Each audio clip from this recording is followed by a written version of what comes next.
हम यहाँ पर जन स्वराज के सत्याग्रह कैंप पे आए हुए हैं। आप सभी को सुबह का सुप्रभात।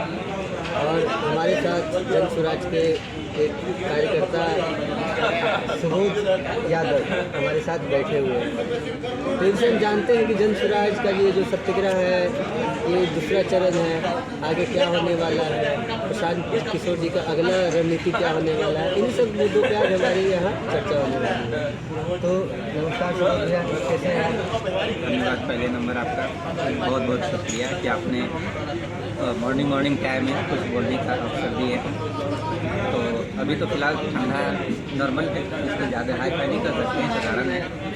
तो बाकी सब ठीक है। आपके जो सवाल है बेहिचक पूछिए और हम जवाब देने के लिए रेडी हैं। तो हम ये पूछना चाहते हैं कि जैसा किसान जी जो सत्याग्रह चलाए थे, आमरण अनशन में बैठे थे, गांधी मैदान में देखे कि पुलिस से नहीं उठा कर ले गया, लेकिन एक चीज़ हम वहाँ पर नोटिस किए थे कि बीपीएससी के जो स्टूडेंट थे वो बहुत कम मात्रा में थे और ज़्यादातर जन स्वराज के कार्यकर्ता थे। तो ऐसा क्या है कि जो जिस स्टूडेंट का बात किसान जी उठा रहे हैं वही स्टूडेंट कम आ रहे हैं और उनके कार्यकर्ता ज़्यादा आ रहे हैं, इसमें क्या हो रहा है? तो आप बताइए। देखिए, आपका सवाल है कि बीपीएससी जो अभ्यर्थी थे, बीपीएससी छात्र बहुत कम थे गांधी मैदान में। इसका सबसे बड़ा रीज़न ये है कि सबसे पहले हमारा जो बिहार आज पीछे रहा काम, क्योंकि शिक्षा का अभाव। लोग सोचते हैं पढ़ते लिखेंगे किसी तरह से नौकरी हो जाएगी, ऐसा होने वाली बात नहीं है। और आपको बता दें कि पूरे बिहार से करीब 4 लाख के आसपास विद्यार्थी एग्जाम हैं। तो बहुत सारे लोग ऐसे नहीं हैं आर्थिक रूप से मजबूत, और बहुत सारे लोग अपना पावर नहीं समझते हैं कि हमारा आखिर पावर क्या है। हम लड़ तो रहे थे, किससे लड़ रहे हैं? सरकार की तो नीति बन गई है। आप किसी भी सरकार की बात लीजिएगा तो भैया वो सरकार में आया है किस लिए? पब्लिक को परेशान करने के लिए, दबाने के लिए, नीचे गिराने के लिए। अगर पब्लिक समझदार हो जाएगी तो सरकार में उसको सतत में चेंज कर देगी। कोई भी आप सरकार को देख लीजिए तो एक बार नहीं, 2 बार नहीं, 3 बार, 4 बार, 55 बार उसको अपनी कुर्सी पर बैठे रहे। रीजन क्या है? रीजन बस एक ही चीज़ है, मैं इसे जाति समीकरण में नहीं डाल सकता हूँ, क्योंकि सारी जाति ने किसी न किसी को तो वोट दिया है। ये शिक्षा का अभाव है, और ये भी देखा जा रहा है शिक्षा का अभाव है। आपने बोला कि बीपीएससी विद्यार्थी बहुत कम लोग पटना में आए। अरे भैया, जिस बच्चे के पॉकेट में 200 रुपया नहीं है कि एग्जाम जाएंगे देने के लिए तो टिकट कटाएंगे, वो विद्यार्थी कहते हैं गांधी मैदान में आके आमरण अनशन करे, पेट में कुछ है न हवे तो हल्ला कहाँ से करेंगे और कितना देरी करेंगे? कुछ बच्चे आए होंगे, बच्चे तो बहुत सारे आए, लेकिन कुछ आए भूख लगा चले गए, लाठी के डंडा के भी चोट से लोग चले गए। लोग सुने भी तो नहीं आए कि ठंडवा में एक तो कने पानी से भींगम, नीतीश जी के लाठी से हम मार खाम। रीजन बहुत सारी हो सकती है। हर विद्यार्थी जितना मेहनत से स्ट्रगल करके पढ़ाई करता है, लिखाई करता है, एग्जाम देता है, लेकिन उसके पानी फिर जाता है, वो जानता है लाठी के अलावा कुछ है नहीं है। नीतीश जी का ये सिस्टम बन गया कि प्रशांत जी जो सत्याग्रह का जो दूसरा चरण चालू किया, अपना अनशन तोड़ चुके हैं। तो क्या सरकार उनकी बात मान ली है? और अगर मान ली है तो अनशन तोड़े तो ठीक है, अगर नहीं मानने हैं तो अनशन तोड़े तो क्या इसका प्रभाव पड़ेगा? क्योंकि अगर बीपीएससी स्टूडेंट की वो बात कर रहे हैं, उनकी बात मानी नहीं गई और अपना ये सत्याग्रह आगे बढ़ा दिए हैं, हम देख रहे हैं कि यहाँ पर तो बीपीएससी के स्टूडेंट भी नहीं है, तो इसका क्या इम्पैक्ट पड़ेगा? जो जन स्वराज और ये बीपीएससी स्टूडेंट का जो तालमेल बैठ रहा है तो इसमें क्या इम्पैक्ट पड़ने वाला है? देखिए, सत्याग्रह से पहले ये सरकार जो भी सत्ता में बैठी हुई है उसका जो पॉकेट या पेट जो भर रहा है वो कहीं उनका कोई प्राइवेट निजी काम से नहीं भर रहा। उनका काम है कि धांधली करना ही है। 2025 में चुनाव हो रहा है, उनको भाई इलेक्शन लड़ने में पैसा चाहिए। पैसा आएगा कहाँ भाई? बिहार में सबसे ज़्यादा जो आर्थिक तंगी है बेरोजगारी की है, तो बेरोजगार के पास कुछ लोग को आर्थिक पूंजी है या उनके बाप दादा पैसा कमा के रखे हैं कि भैया हमारा बेटा बीपीएससी यूपीएससी जो भी है बन जाए, करोड़ों रुपया दिए हैं। अरे बीपीएससी एग्जाम में करोड़ों रुपया के माने कह सकते हैं इकट्ठा कर दिया गया है। और नीतीश जी जब ये पैसा दे ही देंगे तो फिर राजनीति लड़ेंगे कैसे? उनको कुछ से प्यार है नहीं है। बच्चा बेरोजगार उसकी चिंता नहीं है, बच्चे लाठी खा रहे हैं उसकी चिंता नहीं है। उनको बस चिंता है भैया जब तक जीवित रहेंगे कुर्सी में तो बचा हुआ रहना चाहिए। सबसे बड़ा मुद्दा तो ये है। प्रशांत जी का सबसे अच्छा ये है कि वो अपना सत्याग्रह पर चल रहे हैं, उनका एक प्रयास। लेकिन अभी क्या है कि हमारा जो शिक्षा जो सबसे अहम भूमिका रहती है राजनीतिक में, वो पढ़ा नहीं है तो उसको किसी भी बात को आप समझा दीजिए तो आपके पक्ष में भी हो सकता है, विपक्ष में हो सकता है। आज लोगों की आर्थिक स्थिति इतनी तंगी है कि सुबह खाएगा तो शाम को सोचना पड़ेगा। अब वो आदमी राजनीतिक में कितना दिन तक टिकेंगे भाई? उनके पास जो भी बुद्धि है, विवेक है, पैसे हैं, वो तो प्रयास करके अपने आखिर बदलाव क्यों चाह रहे हैं? सब लोग का कुछ न कुछ उद्देश्य होगा। आज गांधी जी सत्याग्रह पर चले भाई, अंग्रेजों को दूर करें। उनको गांधी जी की हमने बात एक याद आती है कि उनको एक बार कोई चलती ट्रेन से अंग्रेजों ने बोला कि ये काले लोग हैं, इनको ये अधिकार नहीं है यहाँ बैठने की। तो उसी समय उनको एक ट्रेन से उनको फेंक दिया जाता है या उतार दी जाती है। उस समय उनको दुख लगा था कि भैया इसका तो तुम्हें करना पड़ेगा। उन्होंने इस बात को कमिटमेंट किया था कि हम आपको भारत से ही फेंक देंगे। उन्होंने सत्याग्रह करने के लिए बहुत सारी बात करी। आज जैसे लाठी तंत्र जो बना दिए हमारी सरकार, इनका भी कहना है लाठी तंत्र ही नहीं होनी चाहिए। आप संविधान के दायरे में लाठी चलाने का आपका अधिकार नहीं है। कोई भी प्रशासन पब्लिक का सेवक होता है तो मालिक नहीं होता है। नहीं होगा उसमें लगाए ना आगे खाली तानाशाही कर सकते हैं या सुशासन कर सकते हैं, अपनी मनमर्जी कर सकते हैं कि हमारे पास ये पावर है, पावर का हम इस ठीक है। तो सत्याग्रह चलाने का एक उद्देश्य है कि हम सत्य राह पर चलेंगे, किसी का कोई नुकसान नहीं करेंगे। हमारे जो अधिकार है वो अधिकार लेंगे, हम मांगेंगे और चलेंगे। तो कल एक किसान जी ने बहुत बड़ा आरोप तो नहीं कर सकते हैं, लेकिन एक बात बोले हैं कि नीतीश जी का मानसिक स्थिति सही नहीं है, उनका इलाज कराया जाए। तो ये जो और एक आरोप वो ये भी लगाते हैं कि बिहार जो भी है ये नीतीश जी नहीं चला रहे हैं, 4 रिटायर्ड अफसर चला रहे हैं। तो कहाँ तक ये बात सही है? और जो कल उनको हॉस्पिटल भेजने की बात कर रहे थे, तो क्या सही में नीतीश कुमार जी की मानसिक स्थिति सही नहीं है? अगर नहीं है तो वो क्यों कुर्सी पर बैठे हुए हैं? देखिए, सबसे पहली बात आपकी जो होता है कि मानसिक माने क्या तनाव है या मानसिक परेशानियां हैं। बिहार में जो 2 पार्टी चल रही थी उसमें टकराव था। अब एक नई पार्टी बनी जनसुराज, उसमें लोगों का एक नया उमंग या उम्मीद या आशाएं जगी कि हमारे लिए कुछ करें। समीकरण थोड़ा सा बदलने जा रहा है। नीतीश जी का सबसे बड़ा डर लग रहा है कि भैया इसके पहले तो किसी तरह से कुर्सी संभाल लिए, अब ये कुर्सी का हो सकता है कि रहे या न रहे, इसमें सबसे बड़ा डर है। आप जानते हैं कि किसी के पास साथ कोई घटना घटता है ना, तो उसका मानसिक जो तनाव होता है या मानसिक कमजोरियाँ होती है वो सबसे ज़्यादा कमजोर होता है, ये नर्वस सिस्टम कर सकता है। ठीक है। अब नीतीश जी को सब एक ही बात को लग रहा है कि भैया प्रशांत जी 2015 में हमारे साथ रणनीति बना के हमको कुर्सी पर बैठाए थे, अब पता ना अभी रणनीति लगा के कुर्सी पर से हटा देंगे। सबसे प्लस पॉइंट है कहीं ना कहीं उन्हें डर सता रहा है। डर उनको ही नहीं, लगभग सभी पार्टियों को है कि भैया कहाँ से किसका पत्ता साफ होगा कोई नहीं जानता। बीजेपी वाले को भी पता है कि भैया कहाँ से मेरा विधायक जीतेगा कि नहीं जीतेगा। आरजेडी वाले को भी पता है कि भैया कहाँ से मेरा विधायक जीतेगा कि नहीं जीतेगा। आरजेडी को भी पता है कि भैया कहाँ से मेरा सीट जीतेगा कि नहीं जीतेगा। सबसे प्लस पॉइंट यही है, ठीक है ना। और आपको बता दें प्रशांत किशोर का जो मिशन है वो उभरते हुए लोगों के बीच में जो रियल मांग है, ये मांगना चाह रहे हैं वो हकीकत होनी चाहिए। वह आज बिहार ज्ञान की धरती भी रही है, आज़ादी की धरती भी रही है, लेकिन सबसे ज़्यादा मानसिक गुलाम बिहार के लोग हैं। रीजन क्या है?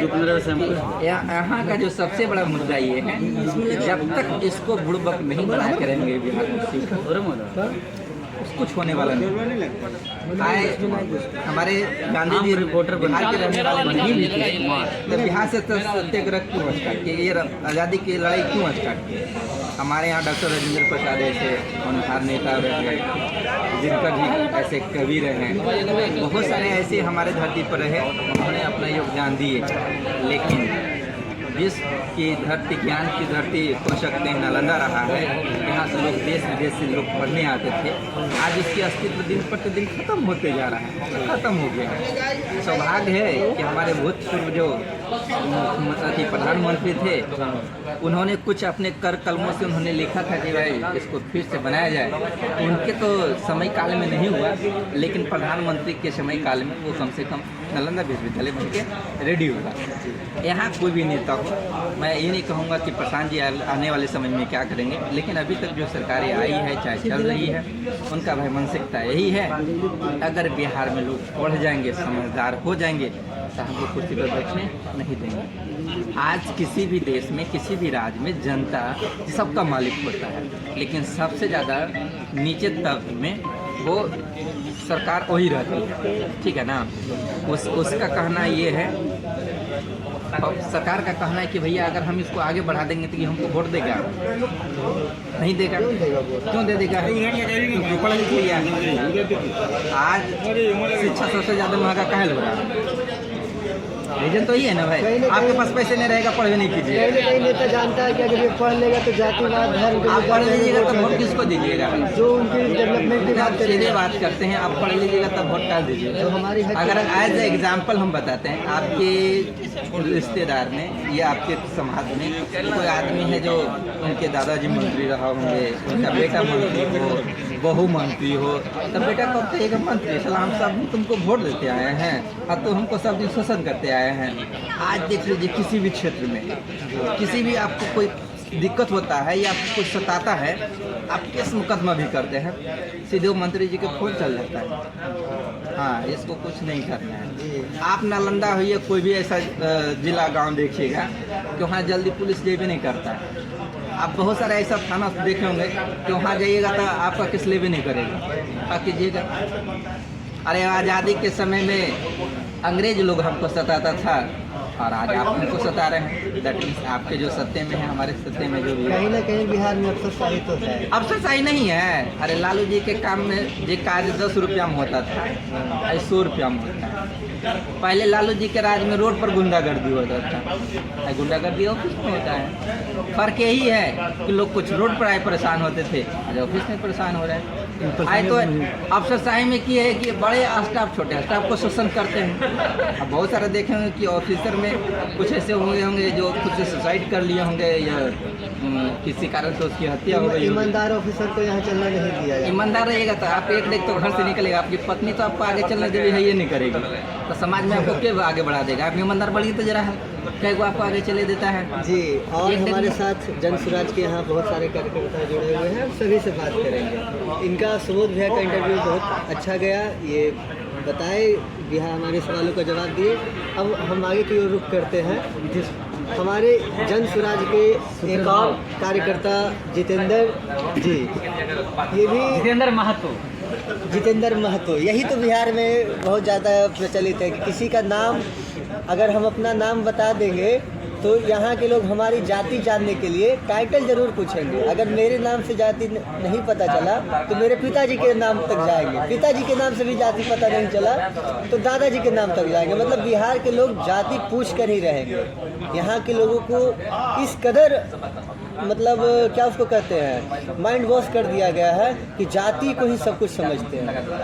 तो चलिए आगे बढ़ते हैं। तो जितेंद्र जी, हम आपसे सवाल पूछना चाहते हैं कि आप जन स्वराज में कितने दिनों से जुड़े हुए हैं? पहले आपको बहुत से बहुत धन्यवाद, जो आपने इतनी कीमती समय निकालकर इस ठंड में आप यहाँ पहुँचे हैं, इसलिए बहुत बहुत धन्यवाद।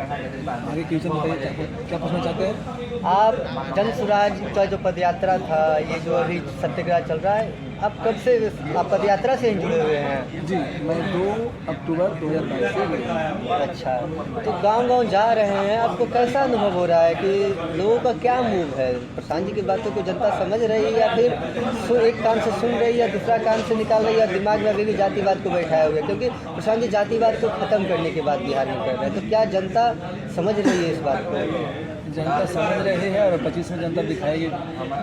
चुनाव जो 25 में होगा इसमें जनता दिखाएगी अपना।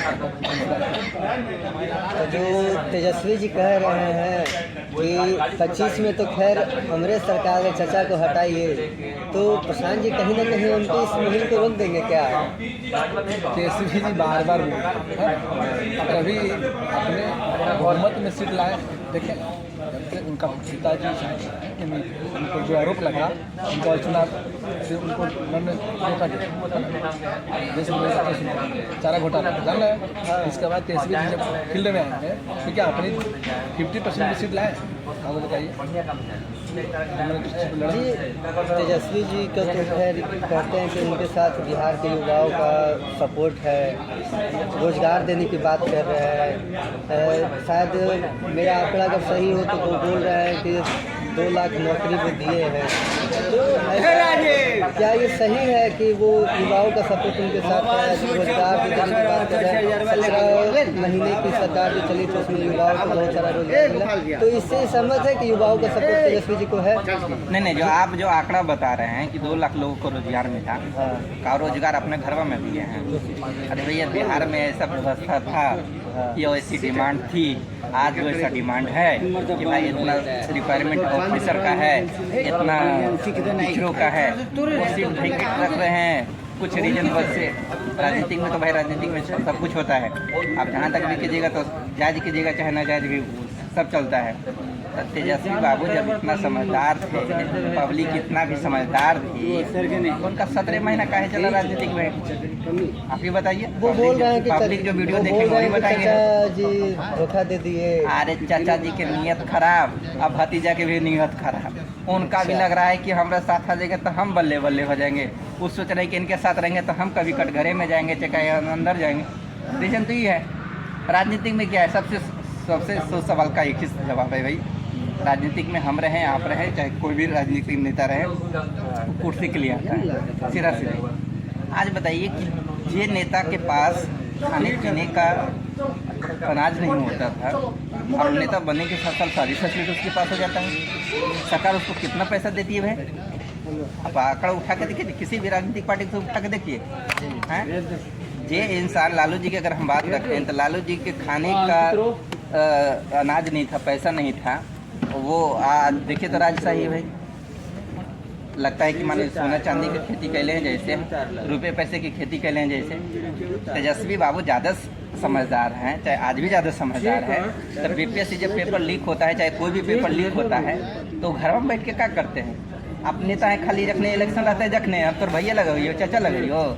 अरे यहाँ तो पब्लिक का बुड़बक है। वो तो कह रहे हैं कि प्रशांत जी बीपीएससी आंदोलन को हाईजैक कर लिए हैं, खुद वैनिटी वैन में रहे हैं, एक्टर हैं, प्रोड्यूसर हैं, सब आरोप लगा रहे हैं। तो क्या तेजस्वी जी को ये पता है कि प्रशांत जी बीपीएससी के जब आंदोलन हुआ था उसमें जो बात कर रहे हैं उसमें जन स्वराज का बात नहीं लाया है? वो सिर्फ ये कह रहे थे प्रशांत जी, हम इंटरव्यू उस दिन देखे थे कि 5 स्टूडेंट से जो सरकार जिसे भी 5 स्टूडेंट को चुने उनसे जाके मिल ले। और उस बीच में जो आमरण अनशन पे बैठे थे वो हम भी नोटिस किए, जन स्वराज की बात नहीं कर रहे थे और ये वैनिटी वैन की बात कर रहे हैं। तो तेजस्वी जी को मुद्दा कहीं भटकाने का प्रयास तो ना कर रहे हैं कि बीपीएससी का मुद्दा भटका कर वैनिटी वैन लाओ, फिर धन कुबेर इन्हें कहो, कहीं कहीं नहीं, उनका सब सवाल जायज है। भैया अभी तो घर से निकल जाए, अभी का वो सबके न्याय मिल गए हैं। वो तो कह रहे हैं वैनिटी वन होता है बैलगाड़ी। आप जब राजनीतिक समय में आप जब निकलते हैं घर से तो साइकिल से निकलते हैं, पैदल निकलते हैं, आप तो हेलीकॉप्टर से निकलते हैं। आप भी निकलते हैं ना हेलीकॉप्टर से जी। आप तो कभी 4 व्हीलर से नहीं देख गए होंगे अपने माने कोई भी सवाल करने के लिए। उस समय आपकी कोई सवाल तो नहीं पूछा था, प्रशांत जी तो ये सवाल नहीं पूछे थे क्या हेलीकॉप्टर से क्या वोट मांगे जा रहे हैं। मैं आप जब मछली चावल खाते हैं या कुछ भी खाते हैं ऑन कैमरे दिखाते हैं तो वो तो नहीं बताते हैं कि हमको यहाँ से कहाँ से मिल रहा है। ये आपकी एक जनता कभी आपके साथ बैठ के चाय पिया होगा है या मछली खाया होगा? अरे भैया सीधा सीधी सब मानसिक रूप से गुलाम है, जाति का समीकरण है, कुछ होवे उन्हीं को देना है। यहाँ तो बिहार की कोई भी जातिवाद अगर लेके चल रहा है तो बुड़बक है। अरे भाई आपकी जाति का भी अगर कल्याण हो जाए तो मैं सीधा सीधी ये बताना चाहता हूँ, लालू जी के समाज के जो भी हों, हम भी खुद हैं, तो लालू जी अगर माने समाज की या जाति की या तो समाज की या तो जाति की। वो अगर वो समीकरण लेके चलते हैं क्या, हमने जाति समीकरण लेके चला, लालू जी से क्या आदमी सब लालू जी के वोट देते हैं, उनका कम से कम 2-4 गो और लालू जी के राज में मुख्यमंत्री होते। वो लालू जी अपने जो बेटा को बैठा रहे हैं, कम से कम यादव समाज में किसी और को बैठाते। बहुत सारे यादव समाज में होंगे बिहार में जो शिक्षित भी होंगे, पैसे से भी होंगे। और राजनीति में आने के लिए पैसे की क्या ज़रूरत है भैया? अब समाज सेवा करने आ रहे हैं, अब धन इकट्ठा करने थोड़ी ना आ रहे हैं। राजनीति क्या है? एक समाज सेवा है, लेकिन समाज सेवा कौन चीज़, तो अपना सेवा हो जाता है जी। सीधा सीधी महिलाओं को खुश करने के लिए तेजस्वी यादव जी एक योजना लेकर आए, माई बहन योजना। तो इस पर क्या कहना चाह रहे हैं? माई बहन योजना हो चाहे कोई योजना हो, सीधा सीधी यही है कि वो अपनी योजना लाए हैं, माई बहन का योजना नहीं लाए हैं। अभी भी लालू जी के पास बहुत सारा रुपया पैसा है, तो कम से कम ये तो रोजी रोटी के लिए उनको कुछ पैसे फंडिंग कर देते हैं, या उनको कोई व्यवस्था में लगा देते हैं, या अपने पैसे से 2-4 को कंपनी खड़ा कर देते हैं, उसी में लोग रोजगार लेता। सीधा सीधी है।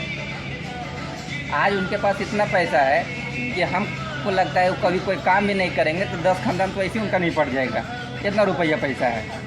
लेकिन अभी सोच रहे हैं कि ना भाई हम राज किए, मेरा बेटा राज करेगा, मेरा बहू राज करेगा, मेरा पोता राज करेगा, सब तो राज करेगा। हाल यहाँ तो बिहार में हम और आप खाली टाइम पास कर रहे हैं, ना आपके पास कोई रोजगार नहीं, मेरे पास रोजगार, चलो भाई कुछ ना कुछ करते रहते हैं। तेजस्वी जी एक आरोप और लगाए थे कि प्रशांत जी का जो काफिला चलता है 5 स्टार टेंट का काफिला चलता है। आज हम खुद आए हैं, इधर घूम भी रहे हैं, मुझे कहीं भी 5 स्टार तो नहीं लगे। और इस कड़ाके की ठंड में आप लोग रह कैसे रहे हैं? और ये बात जब रह रहे हैं तो तेजस्वी जी को दिख नहीं रहा है कि ये 5 स्टार टेंट नहीं है। चमड़े का मुंह है।